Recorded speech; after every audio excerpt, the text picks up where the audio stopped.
My name is Faizal Westcott. I am a photographer, filmmaker, YouTuber based out of Brooklyn, New York.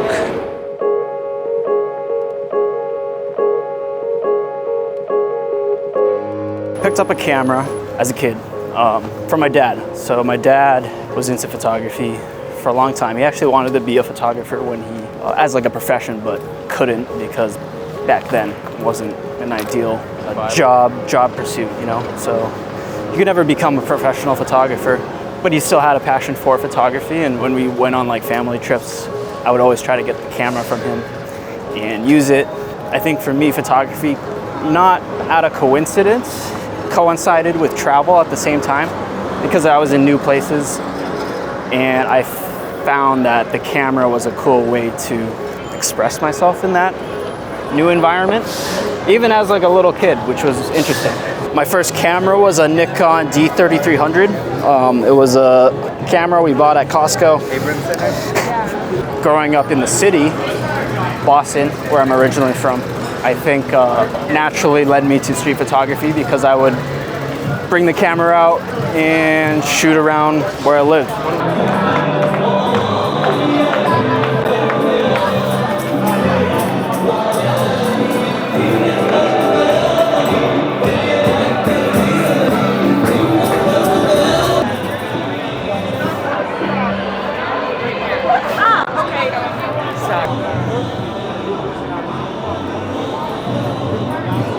It's kind of weird with the Joker sign in the background.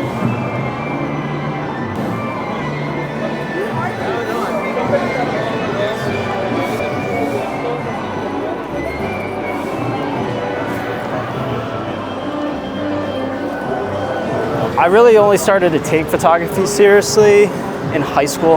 Before then, it was just like, oh, it was just an interesting thing, but it wasn't something I ever considered pursuing professionally. I didn't consider it professionally till college.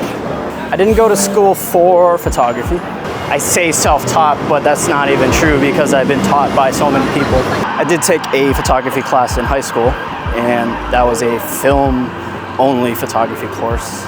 So I learned, really, that's when I learned like the basics of like photography, exposure, triangle, developing in the darkroom, printing. I had a digital camera, the Nikon D3300 at that time, but I feel like I really learned like photography with the film camera because of the process is so much slower, and I feel like that's a good way actually. Like people say film photography is like difficult, but I think if you're just starting out, it's actually the best way to start. If you can obviously afford it. Now it's like, maybe that's not good advice now because it's so expensive. But back then it was a good way to start photography. During high school, I was building up like my skills in photography after school. I'd go out, explore downtown Boston with the camera. It was starting to become a serious hobby that I was really passionate about. Still nothing like I wanted to become a photographer professionally or anything. I think it was 2014. My friend said I should get on Instagram and make an Instagram account and start posting my photographs on there. And at first I was like, I ain't doing that. I ain't making no Instagram. I don't like Instagram. It's like this new thing everyone's getting on. No, I'm on Facebook, baby. Funny thing, Facebook bought Instagram 10 years later. Yeah, so that really changed everything because now I was getting people seeing my work and getting a response. That response kind of made me think, oh, maybe this is something I could pursue even more seriously than I thought it would be. Well, I went into college as an environmental science major. I thought I was gonna save the planet. Turns out I was not good at math.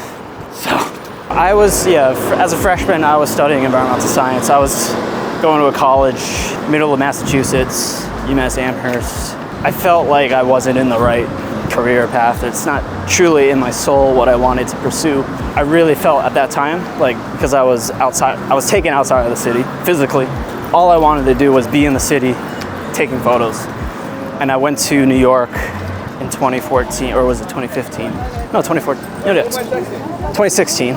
And my eyes opened like, I want to live here and I want to take photos and, you know, be a full-time artist in some capacity. I figured I'd stay in Boston, save money, I went to like a public school, public college. I worked at a nonprofit art studio in Jamaica Plain called Urbana Project, and that was kind of like an after-school program that I was actually a part of as a student, and eventually became a employee working there. And that really got me involved in like the art scene and around other artists with similar goals and aspirations. I started YouTube in 2019. So I was taking photos seriously since 2015. So what's the math there? See, this is why I'm not an environmental science major. I was doing freelance photography work, shooting events. I was working a lot still at the nonprofit, as well as picking up gigs at art museums. Did work at Harvard, so some of the institutions around New England. And I dabbled in filmmaking before YouTube. Shot a documentary when I was definitely not qualified to. Learned a lot doing that though, and I'm glad I did it. Sorry. It's hard to focus on it though.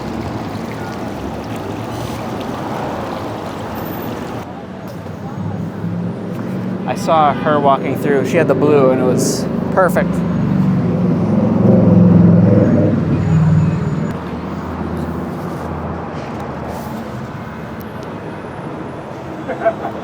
I like to look at my style, approach to street photography kind of as a blend of documentary and abstraction.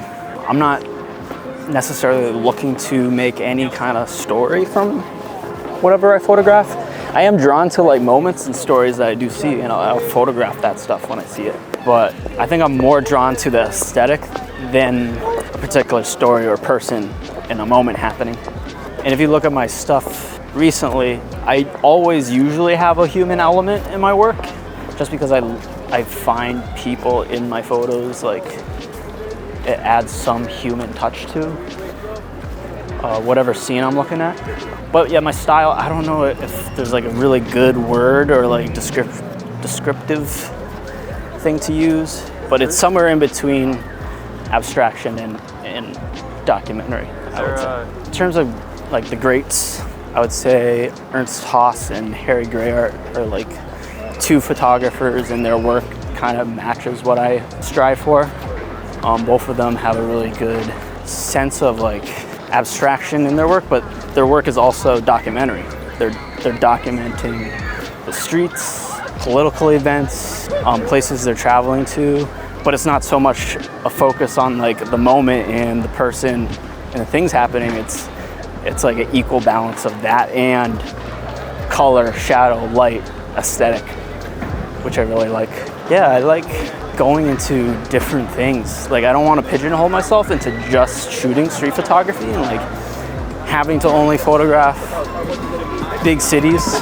What's the famous Gary Winogrand quote? Like when I'm photographing life, and that's basically what I want to do. Like I don't want to restrict myself to a certain setting, you know. So I would love to photograph middle of nowhere, just landscape, which I've done in the past, and I really enjoyed it.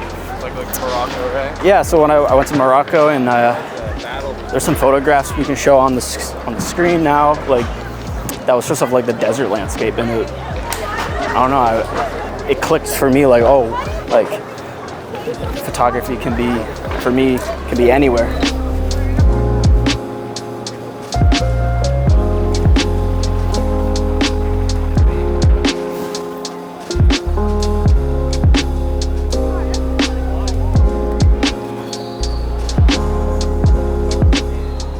Things that make a good image, in my opinion, it makes you feel something. It makes you ask questions or reminds you of something.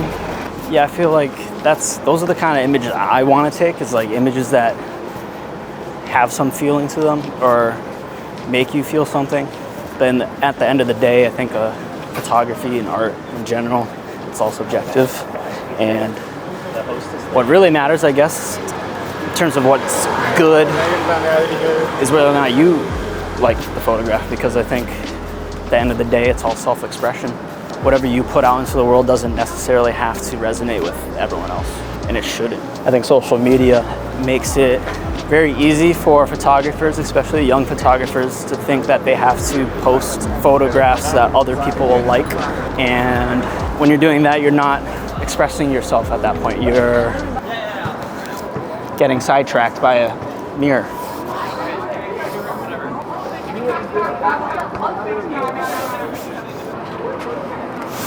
Oh, mirror selfie.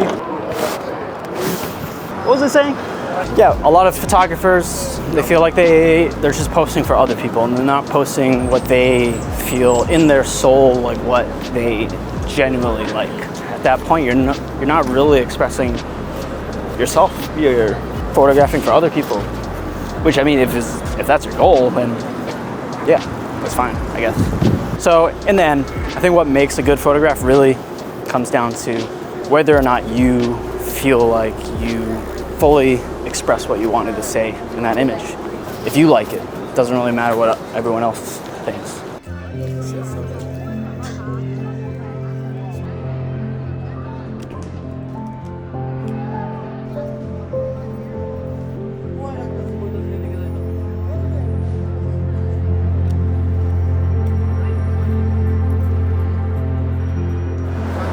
I think part of being an artist too is the desire to improve and have validation from your peers. This is long before like even social media existed. I'm sure a lot of the great photographers we know and love and study, they cared about what other photographers thought of their work. I think that is a healthy thing to have. Criticism, when it's asked for and wanted, is good, because you want to have some perspective of like what other people think, I think. But making that your sole purpose to create and post and share, like only what other people think is good, not what you truly like. I don't think it should be that way, but at the same time, you shouldn't close yourself in and not listen to anyone. I think it is good to get feedback and hear what other people think of your work, which I feel like we don't get a lot of on Instagram and all that. It's a one-way street, you know, one-way road or whatever the phrase is.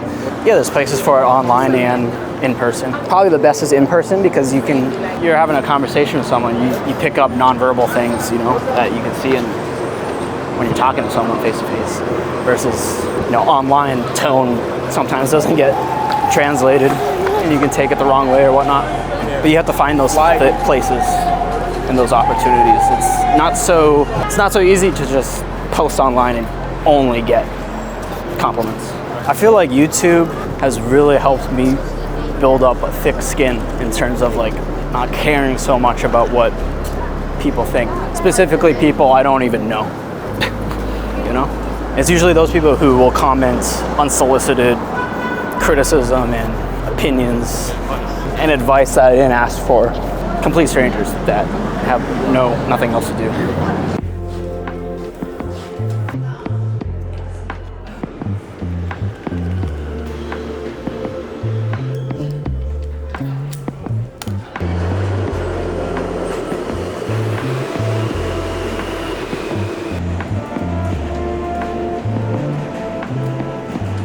I think what makes street photography so interesting to me is that because I'm an introvert, shooting on the street gives me like an adrenaline rush that going outside of my comfort zone, you know? When I'm out of my comfort zone, usually that's a good thing, I think, especially like creatively. Like I feel like the anxiety of street photography never goes away when you're an introvert. I mean, kind of, it's not as bad as it is in the beginning, but it's still there a little bit deep down, you know? I feel like it has helped with like off-the-cuff conversations sometimes with people, because I'm going out on the street all the time.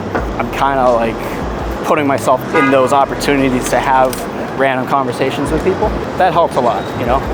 Street photography has made me a lot more comfortable with being uncomfortable and being weird. I feel like weirdness in street photography coincide. Yeah. When everybody. If you're afraid of being weird in public, street photography is not for you. I'm sorry. For me, I need to have a good amount of energy built up already before I go out and shoot, because going out to shoot when you're tired, you're wasting your time. It's like exercise. You need a rest. Well, when I feel like I am hitting a plateau or like photographer's block, for me is literally what I just said earlier, taking a break. Some time away literally is all I need to like get the itch. And I'm like, oh, it's been a long time. I really want to go out and like see what's changed, or just have that feeling again of going outside and shooting.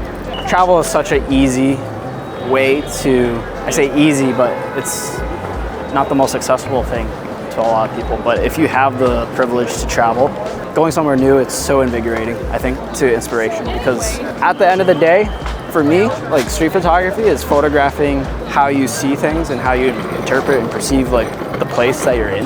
And if it's new, you've never been there, it's like there's so much to interpret and work with, because you're trying to make sense of all of it. I feel like street photography is like the word we use because it's the most, everyone knows, like, kind of, it's a good starting point, but I don't think it's the best word to describe what I do or what you do, because look, what I said before, like, I want to photograph everywhere, and no one describes ourselves as life photographers. That's kind of corny. And then you could say documentary photographer, but like at the same time, like I feel like my approach isn't what you would first think of documentary photographer. Right. Even though maybe I would say documentary photographer is a better word to use than street photographer, because that's what I'm doing. I feel like I'm just documenting everything that I experience, places I'm at, how I perceive things. In one of my videos, I like to use Alex Webb's quote. I think he described it one of the best ways I can think of, and that's street photography is a way of seeing. It's how you photograph the world. It doesn't have to be on the street. It can be anywhere. It's just having the curiosity and the exploration and discovery. Those three words, I feel like, encapsulates the street photography genre. And it's a way of seeing. It's not subject matter. It's how you approach photography. I feel like in our day and age, like, it's important to be a little sensitive. Not a little, to be sensitive to how other people feel in their personal space. It's important. There is a time and place where you can get close and you can get in people's faces, but it's very situational, you know? And you'll know when that situation happens, where people are comfortable with your presence. You can like make nonverbal communication with people too, like, you know, you make eye contact, you smile, they acknowledge you're there in the moment photographing. You know, the tension dies down between you and the subject matter, and you can stay in that moment and photograph. And yeah, it's a lot about, I think that's a thing that a lot of people don't talk too much about, but I think street photography, when you're dealing with people and photographing people, communication is a huge part of it, verbal and nonverbal, and being able to read those cues on the street. If there was one city I would shoot for the rest of my life, without a doubt would be Tokyo. And it's not recency bias, like, that is the city that I feel like has endless opportunity in terms of photography. Over New York City, definitely. If I could only shoot one focal length for the rest of my life, I would say it's between 50 or 35. 35 would be the most practical because it's probably the most versatile focal length in my opinion. 50 millimeter though is like what I shoot mostly because it really lends well towards my style of like wanting to be abstract but also document a lot of what I'm looking at, and it gives me a lot of creativity and like how I want to compose my images. Rest of my life I would have to say 35 because that's definitely, I think it's more versatile of a focal length. I took this in Istanbul in 2022. It was the first like proper photography trip that I went on, and really also like jump-started this period of time where I was traveling a lot, which I'm still in now. Well, first of all, I don't really know what my favorite photo is technically, but I know this one is one of my favorites because this photo really marked like a realization in like how I wanted to approach street photography.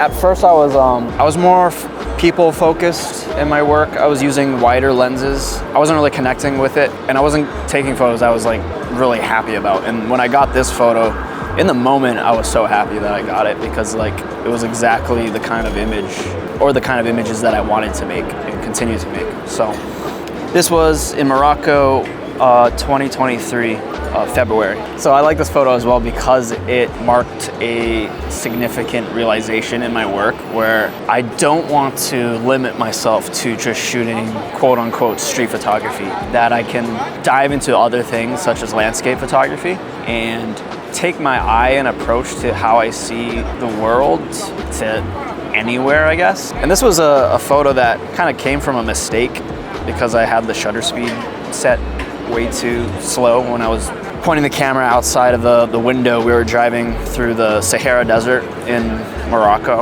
I found myself really inspired by like paintings. This was like the first image that I felt like I made a painting with a photograph. This was a photo I took in Paris during the French pension protests that were happening in April 2023. Probably not a lot of people know this, but I have been photographing protests for a long time, like way before I even started a YouTube channel. I just feel like it's my like kind of responsibility in a way to document like current events and things happening. And this was one that I did not know was happening until I was like there, because I had booked this trip, you know, well in advance.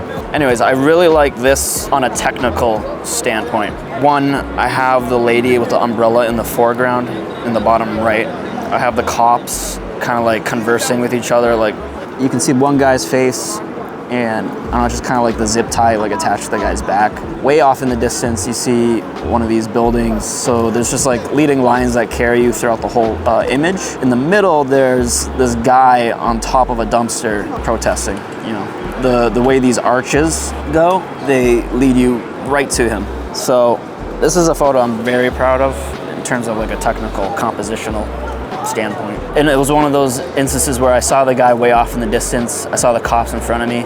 I think the lady kind of came into my frame at the last second, and then I got the shot.